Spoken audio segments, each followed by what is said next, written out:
Ya bájate. Es que sabes que está cazando un mosco. No, esto es café. Tú no tomas café. Bebe. Ya vio el mosco. ¿Ya lo viste? Buenos e informados días. Hoy es lunes 3 de agosto. Bienvenidos a Semanalmente.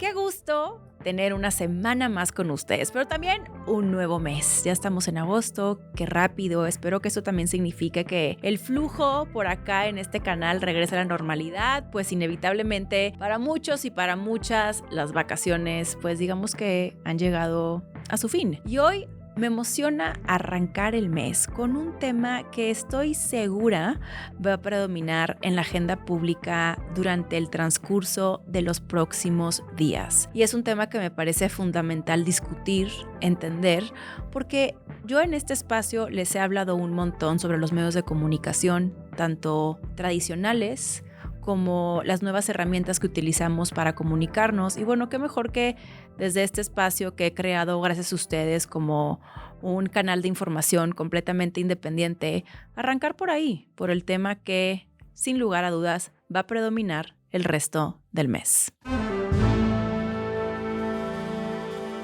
Me encanta este tema porque honestamente creo que la conversación pública se fue por el camino fácil. La semana pasada vimos titulares diciendo el gobierno quiere censurar a los medios. Y del otro lado, el gobierno respondía que no existe ninguna censura. Y mientras unos dicen una cosa y otros la otra, casi nadie se detuvo a explicar de qué estamos hablando. Así que acompáñenme a desmenuzar todo este tema del derecho de las audiencias. Y primero entendamos qué fue lo que pasó antes de decidir si esto es una buena idea, una mala idea o un riesgo para la libertad de expresión. Arranquemos con el hecho. Todo comenzó cuando durante la mañanera se presentaron los nuevos lineamientos generales para la protección de los derechos de las audiencias. Ahora, ojo con los términos. Esto no es una ley nueva, no se cerró ningún medio, no se prohibió ningún programa. Lo que se presentó fue un proyecto de lineamientos elaborado por la Comisión Reguladora de Telecomunicaciones que ahora permanecerá en consulta pública hasta el 21 de agosto. Es decir, todavía puede modificarse antes de aprobarse. Sin embargo, bastó la presentación para que explotara la polémica. La Cámara Nacional de la Industria de Radio y Televisión expresó preocupación por posibles afectaciones a la ley editorial. Algunos la bautizaron como ley censura y el gobierno respondió lo contrario, mencionando que el objetivo no es censurar a nadie, sino fortalecer los derechos de las audiencias. Entonces, ¿quién tiene la razón? Pues como casi siempre, depende de qué parte de la historia estés viendo. Porque aquí viene la primera pregunta importante. ¿Qué son los derechos de las audiencias? Y para explicarlo de una forma muy sencilla, usemos un ejemplo cotidiano. Supongamos que compras un refrigerador. Tienes derechos como consumidor. Si un banco te engaña, existen autoridades que te protegen. Si una aerolínea cancela tu vuelo, también tienes derechos. Bueno, cuando consumimos información, también somos consumidores, solo que en lugar de comprar un producto, estás recibiendo noticias, opiniones, programas de entretenimiento o transmisiones deportivas. Y la lógica detrás de los derechos de las audiencias es que si existen derechos para quien compra un producto, ¿por qué no habrían de existir derechos para quien consume información? En ese sentido, las audiencias somos todos nosotros. Todos los que prendemos la tele, escuchamos la radio o vemos un noticiero. La pregunta del millón, ¿y protegernos de qué? Pues bueno, de cosas que honestamente suenan bastante razonables. Que la publicidad no se disfrace de noticia. Que un conductor nos recomiende un producto porque le pagaron sin decirnos que era un anuncio. Que una opinión no se presente como si fuera un hecho comprobado. Que una audiencia tenga a quien acudir si considera que un medio vulneró alguno de esos derechos. Y hasta aquí creo que la mayoría diríamos, pues sí, esto tiene sentido. Y entonces aparece la segunda gran confusión. Mucha gente creyó que el gobierno estaba creando estos derechos.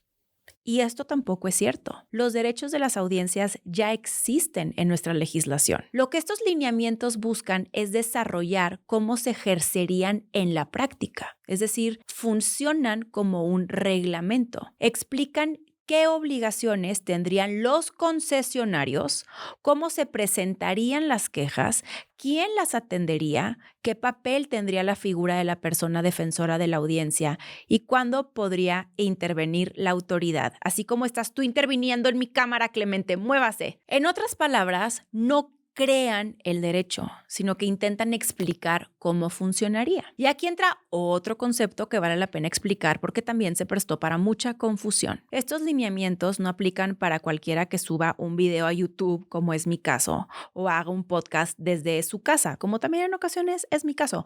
Aplica para los concesionarios de radio y televisión. Ahora me preguntarán, ¿qué significa eso? Eso significa que utilizan el espectro radioeléctrico, que es un bien público administrado por el Estado. Muchos no saben que las frecuencias no le pertenecen a Televisa, a TV Azteca o a Grupo Fórmula, por poner algunos ejemplos. Lo que esas empresas tienen es una concesión para utilizar una parte de ese espectro. Y justamente porque utilizan un bien público desde hace décadas están sujetas a ciertas reglas. Ya existen obligaciones sobre tiempos oficiales, publicidad, protección de menores, clasificación de contenidos y campañas electorales. La radio y la televisión nunca han operado sin regulación, así que la regulación no nació con estos lineamientos. Adicionalmente, hay un dato que me parece fundamental porque cambia completamente la conversación. México tampoco está inventando algo nuevo. Tomemos algunas referencias internacionales. En Reino Unido existe Ofcom, uno de los reguladores audiovisuales más respetados del mundo. Francia tiene Arcom. España tiene la Comisión Nacional de los Mercados y la Competencia. Argentina cuenta con una Defensoría del Público. Colombia obliga desde hace décadas a los canales privados a tener un defensor del televidente. Así que reconocer que las audiencias tienen derechos no solo es compatible con una democracia, sino que forma parte del funcionamiento de muchas democracias consolidadas. Así que reducir toda esta discusión a regulación igual a censura es cuando menos simplificar demasiado las cosas. Ahora bien, que otros países tengan figuras parecidas tampoco significa que cualquier regulación sea automáticamente buena. Y aquí es donde, en mi opinión, empieza la discusión realmente interesante. Porque el problema no es reconocer derechos. El problema es quién interpreta esos derechos y bajo qué criterios. Les pongo un ejemplo ahorita que andamos depre postmundial. Imagínense un partido de fútbol. Bueno, todos queremos que exista un árbitro, ¿no? Nadie dice que no debería haber reglas. Lo que queremos es que ese árbitro sea imparcial, que las reglas sean claras y que se apliquen igual para todos. Si el árbitro marca penales diferentes dependiendo quién ataque, entonces el problema ya no son las reglas, el problema es el árbitro. Con estos lineamientos pasa exactamente lo mismo. Hay partes del proyecto que me parecen completamente razonables, que la publicidad se identifique claramente, que existan mecanismos para que las personas con discapacidades puedan acceder mejor a los contenidos, que haya una figura que reciba las quejas de las audiencias. Honestamente, todo esto me parece lógico y creo que fortalecería la confianza en los medios, porque bien sabemos que hemos visto entrevistas que en realidad eran publicidad, opiniones disfrazadas de información y contenidos patrocinados que jamás se identificaron como tal. Y eso tampoco fortalece el periodismo. Donde empiezan las dudas es cuando aparecen conceptos como información veraz, información falsa o información descontextualizada, porque todos estamos de acuerdo en que un medio no debería mentir deliberadamente. El problema es que la realidad casi nunca es blanco o negro. Les pongo otro ejemplo. Supongamos que el gobierno mexicano sostiene una versión sobre un tema de seguridad y el Departamento del Tesoro de Estados Unidos, la DEA o el FBI sostienen otra completamente distinta. Si un periodista decide presentar la versión estadounidense, ¿está informando o está difundiendo información falsa? ¿Quién decide cuál versión es la correcta mientras la investigación sigue abierta? Esa es la clase de preguntas que vuelven delicada la redacción de estos lineamientos, porque el periodismo no existe para repetir la versión oficial del gobierno en turno. Existe justamente para contrastarla, para investigar, para consultar otras fuentes, para incomodar al poder cuando sea necesario. Y por eso conceptos como información veraz necesitan estar definidos con una precisión quirúrgica. No porque queramos proteger la mentira, sino porque una definición ambigua puede generar autocensura. Si un concesionario teme recibir sanciones por la interpretación que una autoridad haga de una nota periodística, podría terminar evitando ciertos temas y ahí sí entraríamos en un terreno mucho más delicado. Además, los lineamientos remiten a las sanciones previstas en la Ley de Telecomunicaciones y Radiodifusión. No significa que una televisora vaya a perder automáticamente su concesión porque un conductor dio una opinión polémica. Tendría que seguirse un procedimiento legal y acreditarse un incumplimiento. Pero cuando detrás de conceptos amplios aparecen multas importantes o incluso la posibilidad extrema de perder una concesión, es perfectamente válido preguntar si las reglas están lo suficientemente acotadas para evitar interpretaciones discrecionales. Y hay otro punto que, en mi opinión, debería discutirse mucho más. Si la lógica de estos lineamientos es proteger a las audiencias, entonces esa protección tendría que aplicarse igual para todos, porque si un noticiero privado tiene la obligación de distinguir entre información y opinión, me parece que debería de aplicarse el mismo criterio a los espacios de comunicación gubernamental. Si el objetivo es que la audiencia siempre sepa cuando escucha hechos y cuando escucha interpretaciones, esa regla tendría que ser universal, porque los derechos de las audiencias no pueden depender de quien esté hablando. Por eso creo que el debate se planteó mal desde el principio. O sea, la discusión no debería ser censura sí o censura no, es mucho más sofisticada que eso. La verdadera pregunta es cómo construimos un sistema que proteja simultáneamente dos cosas: el derecho de las audiencias a recibir información transparente y el derecho de los periodistas a investigar, cuestionar y criticar al poder sin temor a que una autoridad termine convirtiéndose en árbitro de la verdad. Porque al final una democracia necesita ambas cosas. Necesita medios libres, pero también audiencias protegidas. No son derechos que compitan entre sí, al contrario, se complementan. Una ciudadanía que puede distinguir entre una noticia, una opinión y un anuncio es una ciudadanía mejor informada. Y un periodismo que puede investigar sin presiones es un periodismo más útil para la sociedad. Así que si me preguntan, creo que ni quienes gritan es censura tienen toda la razón, ni quienes dicen no hay absolutamente ningún riesgo tampoco. El proyecto parte de una idea legítima: fortalecer los derechos de las audiencias. Pero justamente porque esa idea es valiosa, necesita reglas extraordinariamente claras, autoridades verdaderamente independientes y procedimientos que impidan que una buena intención termine convirtiéndose algún día en una mala herramienta. Porque proteger a las audiencias nunca debería significar controlar al periodismo. Y defender la libertad de expresión tampoco debería ser una excusa para renunciar a la responsabilidad frente a quienes consumen información. Ahí, precisamente ahí, está el verdadero debate. Y ya vieron cómo aquí su canal favorito de información lleva años diciéndoles justo esto, sin decirles que era un derecho de ustedes como audiencia, pero ¿qué les he dicho 1000 veces? Dato, hecho, opinión, suposición. Yo lo llevo haciendo en este espacio ya desde que empezamos. No entiendo como que por qué les cuesta tanto simplemente también hacerlo. Les prometo que es mucho más sencillo y aparte, les prometo que les viene mucho mejor.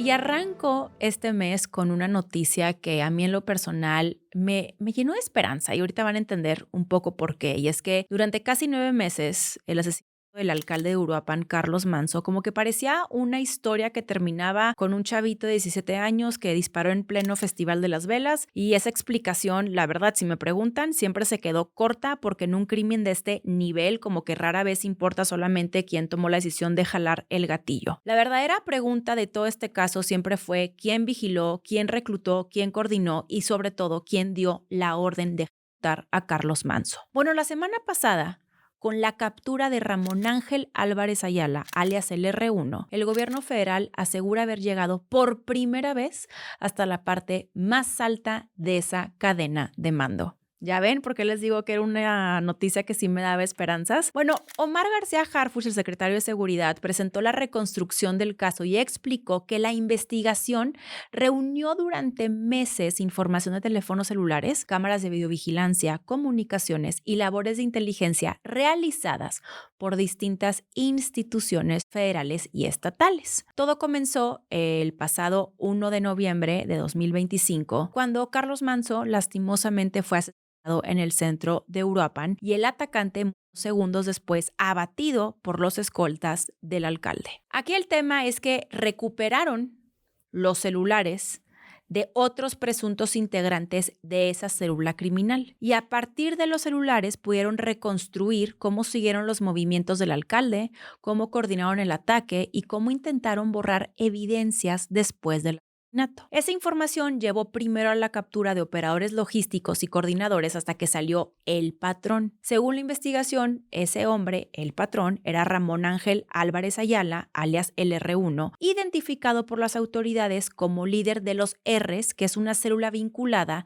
al cártel Jalisco Nueva Generación con mucha presencia en el estado de Michoacán. De acuerdo con el expediente, la organización habría ofrecido 2 millones de pesos por asesinar a Carlos Manzo. Finalmente, el pasado 30 de julio, fuerzas federales localizaron al R1 en Jalisco. Según Harfuch, sus escoltas abrieron fuego para impedir la detención, uno de ellos lastimosamente murió durante el enfrentamiento y el R1 fue capturado. Con él suman ya 31 personas detenidas relacionadas con este lamentable y doloroso caso. Pero la conferencia dejó una segunda noticia que me parece igual de delicada. Harfuch reveló que las investigaciones también vinculan a la familia del R1 con el feminicidio de la influencer Valeria Márquez. Según la línea de investigación presentada por el gobierno, el hijo de Álvarez Ayala mantenía una relación sentimental con Valeria. La habría amenazado previamente y presuntamente pidió a su papá ordenar el asesinato. El secretario aclaró que esa hipótesis aún deberá ser formalizada por la Fiscalía cuando concluya la integración de las pruebas. Pero si me preguntan, este señalamiento abre un frente completamente distinto dentro de la misma estructura criminal. Y todavía hay otro elemento que mantiene abierta la discusión, y es que la viuda de Carlos Manzo, que es la actual alcaldesa de Uruapan, Grecia Quirós, reconoció el avance de la investigación, pero pidió que no se cierre únicamente en la dimensión criminal. Grecia solicitó revisar también una posible línea política después de exhibir fotos donde aparece Roldán Álvarez Ayala, que es hermano del R1 y consejero estatal de Morena, así como lo están escuchando, junto al exgobernador Leonel Godoy. Ahora, pausa aquí porque hasta este momento no existe ninguna imputación o investigación federal contra Godoy por asesinato y la propia alcaldesa aclaró que no lo está acusando directamente. Lo que pide es que ninguna línea quede descartada antes de que el caso quede completamente esclarecido. Lo que sí parece claro es que esta investigación deja una lección sumamente relevante porque durante años muchísimos de alto perfil como que terminaban con la captura del autor material y ahí se acabó la historia. Y en este caso, el gobierno decidió construir hacia arriba. Siguieron el dinero, las comunicaciones y la cadena de mando hasta intentar llegar a quien presuntamente tomó la decisión. Ahora viene la parte más difícil porque, miren, una cosa es reconstruir una historia en una conferencia de prensa y otra muy distinta es demostrarla ante un juez. Si las pruebas resisten el proceso judicial, entonces estaríamos frente a uno de los esclarecimientos más completos de un magnitud municipal en los últimos años. Si no, todo quedará como una narrativa muy bien armada que nunca logró convertirse en una sentencia.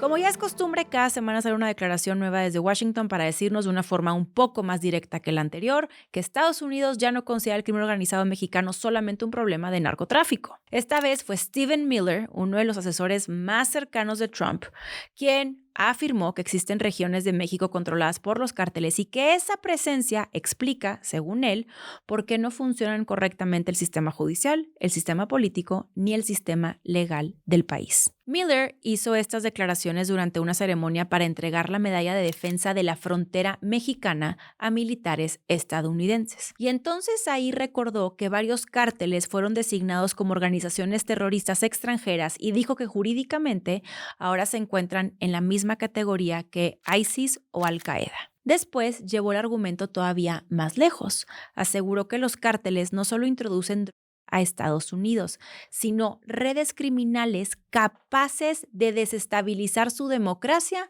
y debilitar su Estado de Derecho. Ojo con el cambio de lenguaje porque ahora ya les preocupa su democracia y Estado de Derecho, no pues wow. Durante años se hablaba de salud pública, fentanilo, o seguridad fronteriza. Ahora, estas organizaciones son presentadas como una amenaza política directa para Estados Unidos. La presidenta evitó entrar en una confrontación directa y recordó que Estados Unidos tendrá elecciones en noviembre y pidió que México no vuelva a convertirse en el villano útil de una campaña estadounidense. También devolvió parte de la responsabilidad. Dijo que Washington debe atender el consumo, la distribución y el lavado de dinero que ocurren dentro de su propio territorio. Así que otra semana más con declaraciones del estilo y Estados Unidos subiéndole a su mismo aviso. Y bueno, Trump volvió a poner sobre la mesa el futuro del TEMEC. En una entrevista con Fox News volvió a decir que Estados Unidos no necesita a México ni a Canadá y que el TEMEC es mucho más importante para sus socios que para la economía estadounidense. Su argumento es el mismo de siempre. Mientras Estados Unidos mantenga déficits comerciales con México y con Canadá, el acuerdo no está funcionando como debería para los intereses de Estados Unidos. Y aquí hay un matiz importante porque Trump no anunció que vaya a retirar a Estados Unidos del TEMEC, solo insistió en que no está interesado en mantenerlo bajo las condiciones actuales. La respuesta de México vino de Marcelo Ebrard, quien intentó bajar la temperatura al asegurar que las negociaciones avanzan, que el diálogo con Washington continúa y que hasta ahora México ha recibido un trato comercial más favorable que otros socios de Estados Unidos. Pero además respondió directamente a Trump recordando un dato muy importante. Muy importante. Esto es nada más para conocedores. ¿Sí sabes por qué es esto? Es de los fregalas de la Casa de los Famosos. Ay, no. Y el dato muy importante es que México es hoy el principal cliente de las exportaciones estadounidenses. Así que digamos que la semana pasada vimos un fragmento del libro de Trump, The Art of a Deal. ¡Ay, qué bonita acrobacia hiciste! Pausa comercial para decir que qué hermosa acrobacia salió. La semana pasada vimos un fragmento del libro de Trump, The Art of the Deal.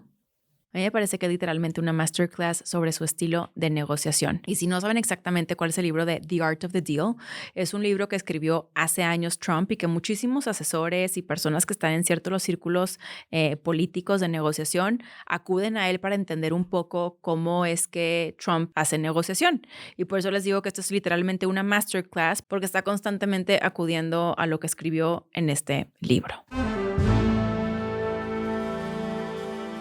Bueno, y la semana pasada se abrió una discusión que a mí me parece muy interesante y es que muchísimos volvieron a preguntarse quién paga los costos de la carrera espacial cuando un cohete falla cerca de la frontera. Toda esta polémica surgió tras el 13º vuelo de prueba de Starship, que es el sistema de lanzamiento de SpaceX, realizado desde Starbase, Texas, esto a unos cuantos kilómetros de la frontera con México. Aunque la misión sí logró completar buena parte de sus objetivos, el propulsor Super Heavy volvió a fallar durante el descenso y terminó impactando en el Golfo de México. La organización Conivio Global sostiene que el impacto ocurrió en aguas mexicanas y que representa un nuevo episodio de contaminación. Pero el gobierno mexicano dice que monitoreó el lanzamiento junto con autoridades estadounidenses y que no hubo residuos en territorio ni en aguas nacionales. Que sepan que este conflicto no empezó con este lanzamiento. Un poco de contexto. Desde el año pasado han aparecido restos de pruebas de Starship en playas de Tamaulipas, especialmente después de explosiones ocurridas tanto en tierra como durante vuelos de prueba. A partir de entonces comenzaron investigaciones. Se habló incluso de posibles acciones legales y SpaceX ofreció colaborar en la recuperación de los fragmentos, insistiendo en que sus materiales no representan riesgos químicos o toxicológicos. Sin embargo, los ambientalistas sostienen que el problema no son únicamente los restos metálicos,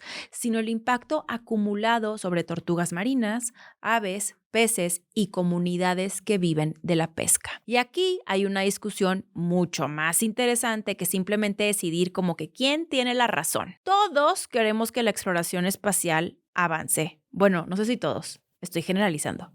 Yo sí. No, qué padre que la exploración espacial esté avanzando. Y me parece que Starship será clave para las futuras misiones a la Luna, a Marte y también para desplegar nuevos satélites. Pero sí me parece que es válido preguntarnos quién asume los costos cuando esas pruebas generan afectaciones fuera del país donde se realizan. O sea, es decir, andas tú en Texas, haces las pruebas y las afectaciones no están en Texas, están en México. Porque La verdad, la innovación tecnológica no puede significar que los beneficios sean globales, mientras las consecuencias las están absorbiendo únicamente las comunidades que viven junto a la plataforma de lanzamiento. Por ahora, el gobierno mexicano decidió privilegiar la coordinación con Estados Unidos en lugar de presentar una demanda, pero el conflicto sigue sumamente abierto. Y yo creo que va a seguir creciendo conforme aumente la frecuencia de los lanzamientos, que es algo que tienen mega planeado por parte de SpaceX, porque el verdadero debate para mí no es si SpaceX debe seguir desarrollando sus cohetes, sino cuando la carrera espacial deja residuos del otro lado de la frontera, dígase en México, pues hay que tener una respuesta a quién tiene la responsabilidad de recogerlos y aparte de responder por ellos. Bueno, pues la historia entre Marina del Pilar y Jaime Bonilla acaba de subir otro nivel. La semana pasada no solo aparecieron nuevos audios y mensajes de la gobernadora, sino que también se difundió un video donde el exgobernador lanza una amenaza directa contra ella. Resulta que el periodista Héctor de Mauleón hizo una nueva publicación en donde identifica por primera vez a Juan Sandoval, un exagente del FBI establecido en San Diego, como uno de los primeros asesores que Marina del Pilar contrató para intentar recuperar la visa que le cancelaron en 2025. En los mensajes de WhatsApp que filtraron se lee que después también recurrió a un abogado migratorio y que insistía en que cualquier acercamiento con autoridades o intermediarios estadounidenses se realizara por la vía formal a través de sus abogados. También se menciona que la asesoría de Juan Sandoval habría costado alrededor de $300,000. O sea, imagínense el tamaño del problemón para terminar contratando asesores de ese nivel y presuntamente por esas cantidades. A mí sí me parece como que bien difícil seguir sosteniendo que todo esto es por una simple visa. Como si no fuera suficiente, también salió a la luz un video de Jaime Bonilla donde en medio de una conversación sobre auditorías y el caso FISAMEX suelta una frasecita, pues digamos que cero amable. Me permito repetir sus palabras, abro comillas. Le voy a romper madre a Marina todo el tiempo que tenga yo de vida, la voy a estar chingando. Cierro comillas y ojo, eso lo dijo Jaime Bonilla y con eso pues como que queda mega en claro que amigos no son. Amigos, simplemente amigos, no, nada de eso. Marina del Pilar agarró como tour de medios y dio una entrevista al medio El País. Ahí confirmó que sí buscó asesoría para recuperar su visa y aseguró que todo pasó después de reunirse con un supuesto intermediario que le habló de posibles sanciones, congelamiento de activos y una eventual extradición. Según su versión, eso fue una emboscada psicológica diseñada para intimidarla, obtener información y grabar la conversación. Marina del Pilar insiste en que fue Jaime Bonilla quien la puso en contacto con esa persona durante un intento de reconciliación política y dice que terminó cayendo en una trampa. Un episodio más en esta guerra política que la verdad parece estar muy lejos de terminar.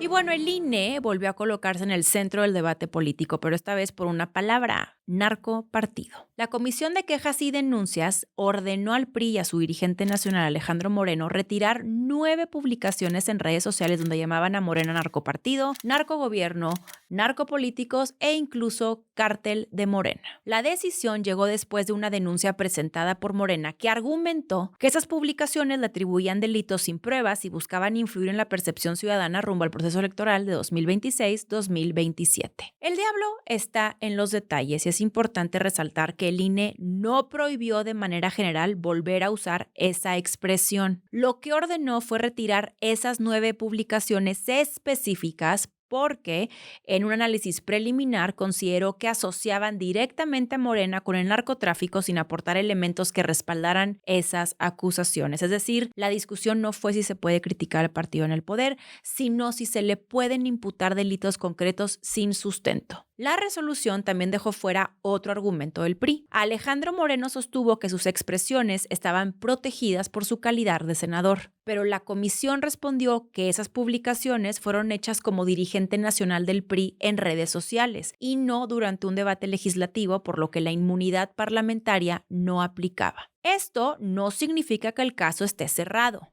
La medida es únicamente cautelar mientras continúa el procedimiento y todavía puede ser impugnada ante el Tribunal Electoral. Como era de esperarse, la reacción política fue inmediata. Alejandro Moreno acusó al INE de censura, dijo que el organismo está protegiendo al partido en el poder y anunció que llevará el caso incluso a instancias internacionales. Del otro lado, la presidenta celebró la decisión y sostuvo que el árbitro electoral debe garantizar que la competencia política se base en hechos y no en acusaciones sin sustento. Así que el verdadero debate ya no es solo si Morena puede ser llamado narcopartido, sino dónde está la línea entre la libertad de expresión y la calumnia electoral. Y bueno, esa es justamente la discusión que ahora tendrán que resolver los tribunales. Los Grammys abrieron una nueva categoría para reconocer al pop asiático. Y la respuesta de BTS fue decir gracias, pero no gracias. BTS anunció que no inscribirá su nuevo álbum, Arirang, ni ninguna de sus canciones para los Grammys 2027. Esto no significa que estén boicoteando la ceremonia ni que hayan roto con la Recording Academy. Lo que decidieron fue no participar en el proceso de nominación y la razón tiene mucho más fondo de lo que parece. Todo arranca cuando la Recording Academy anunció 5 nuevas categorías para la próxima edición, entre ellas la de mejor interpretación de pop asiático. La academia explicó que la intención era reconocer el enorme crecimiento de este género y dar mayor visibilidad a una comunidad artística que ha transformado la industria musical mundial. Con esa decisión, BTS planteó una discusión bastante interesante al declarar que esperan que su música sea escuchada y reconocida por lo que es y no por la región de donde proviene ni por el idioma en el que está escrita. Una cosa es crear espacios para visibilizar artistas que antes no eran reconocidos y otra muy distinta terminar clasificándolos por origen geográfico, como si primero hubiera que decidir de qué parte del mundo vienen antes de evaluar la calidad de su trabajo. La polémica además llega en un momento muy particular porque BTS regresó este año como grupo completo después de que sus 7 integrantes terminaran el servicio militar obligatorio en Corea del Sur. Arirang era visto por muchos como su mejor oportunidad para competir nuevamente por un Grammy, sobre todo después de 5 nominaciones sin conseguir una victoria. Y la coincidencia llamó la atención de muchos seguidores, justo cuando el grupo volvía con muchísima fuerza y cuando artistas internacionales han demostrado que pueden ganar las categorías principales, justo como pasó con Bad Bunny al llevarse álbum del año con un disco completamente en español, pues crean una categoría específica para el pop asiático. La Recording Academy rechazó esa interpretación. Su director ejecutivo dijo que entendía y respetaba la decisión de BTS y aseguró que la nueva categoría nunca fue pensada para separar artistas, sino para ampliar el reconocimiento. También aclaró que competir en pop asiático no impide que un artista sea nominado al mismo tiempo en álbum del año, canción del año o grabación del año, que técnicamente las puertas siguen abiertas para las categorías grandes. Pero aquí, si me preguntan, el debate es mucho más simbólico, más allá de lo técnico, porque aunque el reglamento permita competir en ambos espacios, crear una categoría específica también cambia la manera en la que la industria empieza a ver a esos artistas. Es inevitable preguntarse si con el tiempo los votantes terminarán pensando, bueno, primero en la categoría asiática antes que en las categorías generales. El propio fandom de BTS quedó dividido. O sea, el ARMY dividido. Algunos celebraron que finalmente existiera un espacio para reconocer el impacto del pop asiático. Otros sintieron que era una forma, digamos que como que elegante de colocar a esos artistas en una categoría aparte. Y ambas posturas, la verdad, tienen argumentos sumamente válidos. Lo difícil de la discusión es que BTS renunció voluntariamente a una oportunidad de ganar un Grammy para defender que la música no debería clasificarse primero por pasaporte, idioma o región. Y yo creo que pues justo ese es como que el meollo de toda esta historia, porque la verdad va mucho más allá de BTS, es un precedente para toda la industria musical, en donde se debe evaluar cómo reconocer la diversidad sin terminar segmentándola. Durante años, los artistas internacionales lucharon por competir de tú a tú con el mercado anglosajón. Ahora el riesgo es que, en nombre de la inclusión, terminemos construyendo categorías separadas para cada región del mundo. Y al final la música debería competir por una sola razón, pues porque es buena música, son buenas rolas, no porque venga de Seúl, de San Juan o de cualquier otro lugar del planeta. Y bueno, para cerrar el programa de hoy, he de decirles que qué desastre el de la UNAM. Es de esos temas que seguro escuchamos, leemos y decimos, ok. Pero fíjense que el trasfondo del asunto es mucho más delicado de lo que parece y por ello es que hoy nos iremos a profundidad con este tema. Primero, el hecho. La UNAM suspendió las inscripciones de los aspirantes que obtuvieron un lugar mediante el concurso de selección para licenciatura 2026. La pregunta del millón: ¿por qué suspendió las inscripciones? Lo hizo porque después de publicar los resultados comenzaron a surgir varias dudas sobre la validez misma del examen de admisión. Estoy hablando de puntajes extraordinariamente altos, videos en redes sociales donde algunos usuarios presumían haber utilizado ChatGPT, ofertas para recibir ayuda externa durante la prueba, posibles suplantaciones de identidad y miles de exámenes anulados por conducta considerada irregular. Como resultado, la UNAM tiene el problema de determinar si hubo suficiente trampa como para comprometer todo el proceso, esto sin castigar a quienes estudiaron, se prepararon y presentaron el examen conforme a las reglas. Todo esto comenzó el pasado 17 de julio, cuando la UNAM publicó los resultados de los exámenes y empezaron ahí como que a circular comparaciones con los exámenes de años anteriores. Ahí se dan cuenta de que, oh sorpresa, hay un aumento inusual de calificaciones muy altas, sobre todo en carreras como medicina y derecho, que son de las más demandadas en la UNAM. Al mismo tiempo, TikTok se convirtió en un rabbit hole. Con que tú vieras un video sobre el tema, el algoritmo se encargaba de hacer su chamba y entonces recomendarte videos con métodos para hacer trampa en el examen. Ahora, sin duda, lo más preocupante fue la normalización de este asunto, porque en los comentarios se puede leer que hacer trampa pues no tenía nada de malo, que el examen era simplemente un obstáculo para entrar a la universidad y que lo único importante era conseguir el lugar. En este caso, como que la tecnología ahora sí que nos permitió amplificar esta idea de que las reglas pueden romperse siempre que el resultado nos beneficie. Según la UNAM, que la investigación no inició después del escándalo, sino que desde el 3 de julio, que fueron semanas antes de publicar los resultados, y que ya había presentado una denuncia penal por prácticas contrarias a la convocatoria. La UNAM detectó personas y empresas que presuntamente engañaban a las familias y ofrecían servicios para garantizar o facilitar el ingreso. Cuando estalló la polémica pública, esa denuncia ya estaba en marcha. Además, durante la aplicación se anularon poco más de 3,000 exámenes por conductas consideradas indebidas. Pero incluso esas cancelaciones han generado polémica porque algunos aspirantes aseguran que la plataforma interpretaba ruidos externos, movimientos o interrupciones completamente normales como señales de trampa. Para ejemplificarles este punto, pensemos en alguien que está presentando el examen desde su casa mientras pasa, no sé, el camión del fierro viejo. Se venden colchón. Y ahí dicen irregular. No sé, que ladra un perro,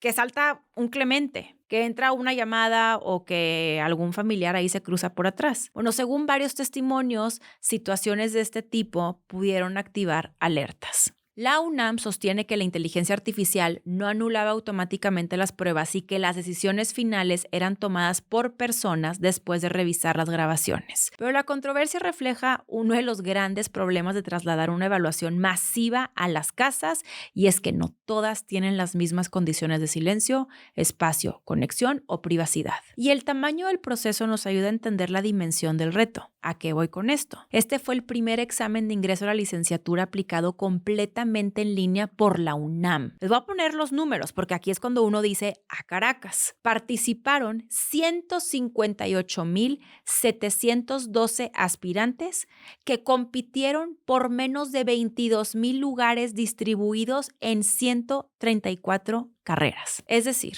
para la enorme mayoría, una diferencia mínima de puntaje podía determinar si entraban o quedaban fuera. En un proceso tan competitivo como este, que una persona reciba ayuda externa no solo altera su resultado individual, puede desplazar a alguien que se preparó durante meses y perdió el lugar por 1 o 2 aciertos. La plataforma que usó la UNAM fue proporcionada por Territorium Life, una empresa contratada por la universidad para supervisar y verificar los exámenes de ingreso. Según el contrato publicado por la propia UNAM, el servicio podía costar entre 40 y 101 millones de pesos dependiendo del volumen de aspirantes atendidos. Y entonces uno se pregunta, pues, ¿cómo terminó una inversión de ese tamaño en medio de una crisis de confianza tan grande? Porque si la plataforma fue fácilmente vulnerada, el problema pues ya no es solamente tecnológico, también es contractual, administrativo e institucional. Se pagaron millones de pesos para garantizar seguridad, vigilancia y equidad, y pues como que eso no fue lo que pasó, ¿verdad? Que eso tampoco significa que Territorium Live sea responsable de todas las irregularidades denunciadas ni que esté demostrado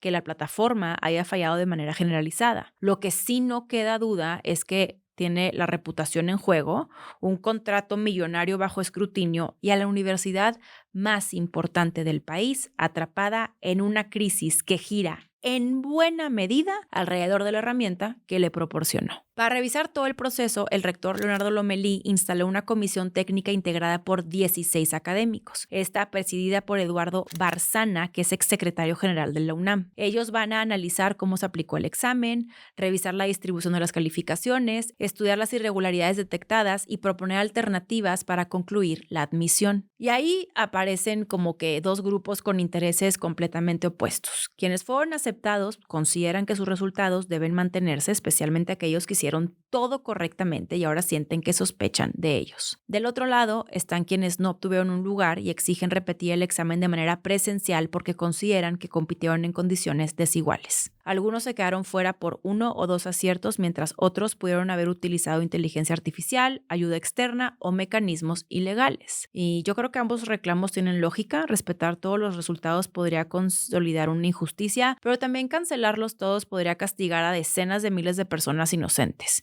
Y he ahí el dilema para la UNAM, porque si mantiene el proceso, esta generación quedará marcada por la duda, porque una vez que se rompe la confianza en un examen, el daño pues no recae solamente sobre quienes hicieron trampa. También afecta a quienes sí se ganaron legítimamente su lugar. Pero si la universidad decide anularlo y repetirlo, el precedente también sería enorme, porque estaríamos frente a uno de los procesos de admisión más grandes del país, rehecho por la incapacidad de garantizar la integridad de una evaluación digital. La presidenta ofreció apoyo a la Fiscalía General de la República y señaló que una de las líneas de revisión podría concentrarse en la empresa responsable de la plataforma, aunque dejó claro que corresponde a la UNAM, en ejercicio de su autonomía, decidir cómo resolver el proceso. Este caso retrata varias de las grandes contradicciones de nuestra época y por lo mismo es que hoy lo traté a profundidad. Y es que tenemos herramientas de inteligencia artificial que son capaces de ayudarnos a 1000 cosas, mientras una parte de la conversación pública se concentra en cómo utilizarlas para saltar las reglas. Por otro lado, invertimos un dineral en digitalizar procesos, pero no necesariamente construimos al mismo ritmo la cultura, la ética, ni los controles necesarios para sostenerlos. Y también nos obliga a pensar qué significa realmente modernizar una institución. Y la discusión se vuelve todavía más grande cuando pensamos en otros procesos públicos. ¿Y a qué voy con esto? En México, mucho se ha hablado de elecciones digitales, de trámites completamente en línea y de sistemas automatizados para hacer el Estado más eficiente. Cosa que suena modernísima e ideal, pero si todavía no somos capaces de garantizar confianza en un examen de admisión, pues vale la pena preguntarnos qué tan preparados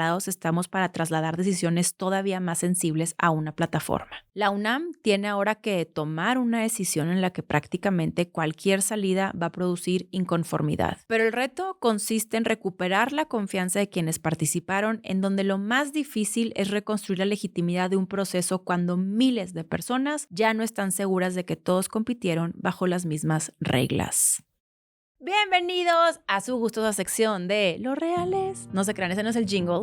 A ver, quiero decirles que la semana pasada les abrí aquí el espacio para tener un jingle de Los Reales. No era broma, pero tampoco pensé que sí habría interés al respecto, cosa que me sorprendió muchísimo y les agradezco enormemente. Y yo les voy a platicar que aquí el equipo y yo fallamos con nuestra tarea. Estoy viendo principalmente a la persona que falló, que le escribí a las 3 de la tarde, decirle, ¿me puedes ayudar por favor a pensar cómo vamos a hacer nuestro talent show del jingle? Y ahorita me dijo, estoy muerto y estoy frito. Yo también, tampoco lo pensé. Pero todo esto surgió porque recibimos un correo donde nos mandan un jingle y yo quiero, es más, si pones aquí cómo te mandé el correo.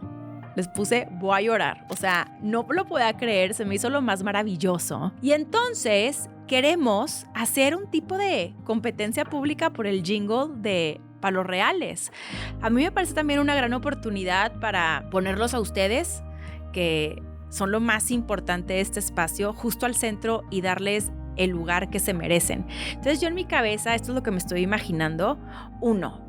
No sé cómo, si se les ocurren formas, les voy a platicar el proceso que he ideado, pero no hemos terminado de aterrizarlo. La próxima semana lo aterrizamos. porque vamos a platicar aquí la convocatoria. Por lo pronto, si eres creativo, tienes una amiga o un amigo creativo, que le vayas diciendo de qué va el concurso. Bueno, la idea es recibir jingles, tener un proceso de selección conformado por el equipo de Con la Chávez. Quisiera ser como aquí el que da la fe y legalidad de este concurso. Y entonces empezar a hacer rondas de votación. No sé, me imagino nada más 2 en donde los jingles más padres los presentemos, pero no solamente presentemos los jingles, sino que los presentemos a ustedes. Oye, este jingle es creación de Chucho Pérez, que es originario de cierto estado y que se dedica a ciertas cosas y que estas son sus redes, para así también poner al centro justo a ustedes como audiencia y que también nos sigamos y compartamos nuestro trabajo, porque este espacio es para y por ustedes. Y entonces, con estos jingles, ahora sí, para que sepan, hacer una votación con la audiencia. Vamos a hacer un Google Form, vamos a hacer completamente transparente el método de selección y posteriormente en conjunto, ustedes y nosotros. No, pues ustedes, nosotros no. Nosotros vamos a seleccionar los top y ustedes van a seleccionar qué jingle queda, ¿ok? ¡Ay, qué emoción! Bueno, entonces la próxima semana regreso para platicarles cómo vamos a estar recibiendo los jingles, porque hasta ahorita todavía no sabemos cómo, pero ahorita ya vamos aquí a rebotar en la semana y el próximo lunes se los tengo. Cosas por platicarles. Oigan, pues la verdad no tengo mucho porque esta semana sí anduve en friega. O sea, sí llego ahorita como... Lo que sí les puedo platicar es que no sé si se dieron cuenta que este programa estuvo distinto. Si se dieron cuenta dónde estuvo distinto, estaría padre conocerlo. Les platico que de este lado estamos en una reestructuración en nuestro contenido, en la programación habitual, porque queremos cambiarlo, tenemos teorías de cómo hacerlo, pero al platicarles eso, estamos justo en esa cosa creativa, y en esa cosa creativa la semana pasada, para serles bien exacta, el martes se me prendió el cohete de algo que me han pedido muchísimo. No les quiero ni decir porque siento que si lo digo, o bueno, lo platicaré, como que sí se me está prendiendo ya el cohete de hacer diariamente. Pero estamos terminando de ver en qué formato. Ya se los dije. También es importante saber si les interesa, si no les interesa. Y entonces queremos como que empezar a distinguir qué es diariamente, semanalmente. No, sí, qué bueno que les platico, porque a mí me encantaría escucharles, pues no los puedo escuchar, una disculpa, leerles a ustedes. Y con base en eso ir perfeccionando aún más la toma de decisión. Como anuncio por acá, fíjense que fui a un podcast de mi gran amiga Mariel Fernández, que es la fundadora de Cesen, la marca de colágeno. La verdad es que tiene una historia de emprendimiento increíble y fui a su podcast que se llama Mesa Directiva. Me encantó estar ahí. La verdad es que aparte me encanta cómo tiene todo montado, muy lindo, muy bonito. Y pues fue un espacio donde platiqué un poquito más sobre mí, sobre ciertas cosas. Saben que yo casi no platico mucho sobre mi persona, pero fue una plática muy linda, muy amena, donde pude compartirles. También les compartí cosas que muchos no saben, que les platico aquí también. El 15 de agosto cumplo 8 años de haber abierto mi tienda. ¿Les he platicado aquí sobre mi tienda? No, creo que eso se lo voy a platicar en otra edición de Los Reales. Yo emprendí a los 24 años y pues ya el emprendimiento, lo que empezó como una idea, como una apuesta a ver si funcionaba, pues no solamente funcionó, sino que sobrevivió. En un emprendimiento y en un negocio nuevo usualmente usamos la métrica de los 5 años para decir si funciona o no funciona, y el 15 de agosto cumplo 8 años. He aprendido un montón de cosas. Muchos no saben, pero tengo experiencia en el mundo del retail, tanto físico como en línea. Tengo una vena de marchanta, de vendedora nata. Me encanta hacerlo. He cultivado unas relaciones preciosas a partir de relacionarme con tantos proveedores, con tantos clientes. La idea de mi negocio surgió a partir de ver esta necesidad por parte de muchos emprendedores y emprendedoras de contar con un espacio físico en donde la verdad las rentas son muy caras. Entonces yo decidí apostarle a crear una tienda en donde un espacio amplio albergara a lo que bajo mi filtro, mi criterio y mi curaduría representaba a las marcas pues más increíbles de varios artículos, productos que van desde decoración de casa, joyería, accesorios, etcétera. Algo así como una concepción de pues una tienda departamental, pero mucho más chica, con un proceso de curaduría muy, muy lindo y aparte apostándole a una experiencia de compra única e inigualable para nuestros clientes. Ya en 8 años he tenido más de 200 proveedores, una lista muy amplia de clientas y al final, fíjense que mi apuesta siempre fue hacer sentir a cada persona que entra a mi tienda y cada persona que recibe atención especial. Y yo les sé decir que a partir de ver a las personas a los ojos, darnos un tiempo de conectar, de entender que incluso en algo tan banal como, no sé, una compra de algo que puede ser una taza, hay cosas muy lindas detrás, cosas que también reparten muchas alegrías, porque de pronto vienes a comprar un regalo y a mí siempre me encanta pensar en lo que genera el regalo, ¿no? Todo lo que es ir a un lugar, pensar en la persona, seleccionar el artículo, posteriormente entregárselo, lo que generas en la persona que se lo das o incluso si te lo das a ti mismo, lo que genera en ti, comprarte algo para ti mismo. Todo eso como que le he agarrado como mucho significado y en parte también le agarré mucho significado y aprendí a verlo así porque cuando yo abrí mi negocio, yo renuncié al todo el tema político. Realmente es que lo hice después de graduarme porque pues después de que me gradué, la verdad es que en el ámbito político solo veía viabilidad en política activa, no tuve buenas experiencias, de hecho se lo platico en el podcast, vayan a verlo, les dejo aquí, Trin, el link está aquí, vamos a dejar ese link aquí en la descripción, ¿te parece? Y entonces, pues yo me metí al mundo del comercio, ¿no? Que lo traigo en la vena, que lo sepan. Yo crecí con una abuela materna siendo comerciante, tiene una tienda padrísima en Monterrey y yo desde que estaba chiquita iba a vender baños, literal baños sanitarios, ¿ok? Porque estaba padrísimo. Entonces me encantaba y era de que, hola, ¿cómo está? ¿Cuál es su necesidad?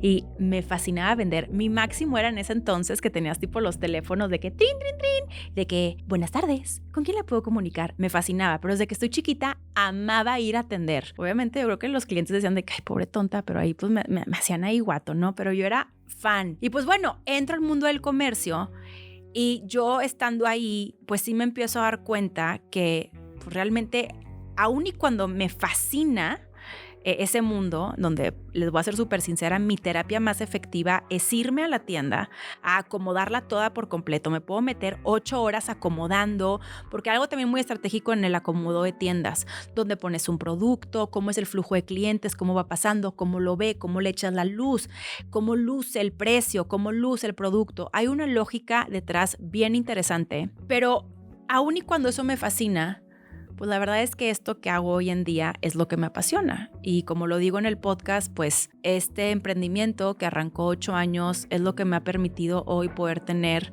un canal independiente porque afortunadamente, gracias al enorme trabajo que he empeñado con mi socia, Margarita, a la que le mando un beso enorme porque también que sepan, he aprendido mucho de sociedades y muchos no saben, pero un gran MVP en mi vida es mi socia Margarita, que es la primera en estar siempre apoyándome y diciéndome, Mariana, dale, tú puedes y aquí te apoyamos y estamos súper orgullosas. Tener una socia como ella de verdad que ha sido un privilegio y me siento sumamente afortunada y feliz, pero como afortunadamente las dos nos hemos dado, a ver, nos rompimos y le dimos con todo. Te me acuerdo y fueron noches de no dormir, de desvelos, de presiones. Hay toda una historia que yo les puedo contar de lo que ha sido mi proceso emprendiendo y todo lo que he aprendido. He aprendido que de pronto uno va generando cierto callo a la adversidad, a la cantidad de trabajo. Yo ahorita lo que hace 8 años me consumía por completo era de que tengo mucho trabajo. Ahorita es nada, ¿no?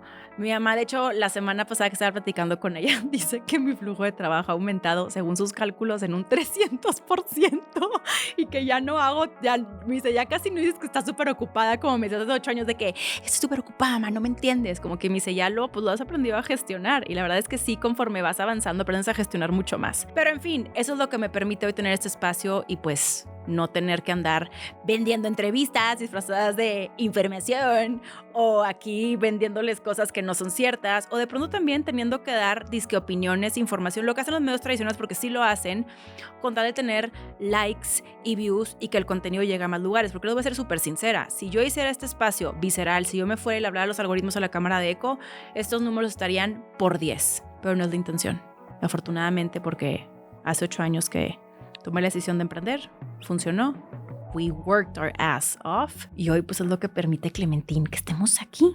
¡Qué emoción! Bueno, Ya ves, la que no iba a decir nada, dijo mucho. Ven, para decir los principios, ándale, hoy que has andado muy participativo, Clemente estuvo buscando todo este tiempo un fregado mosco.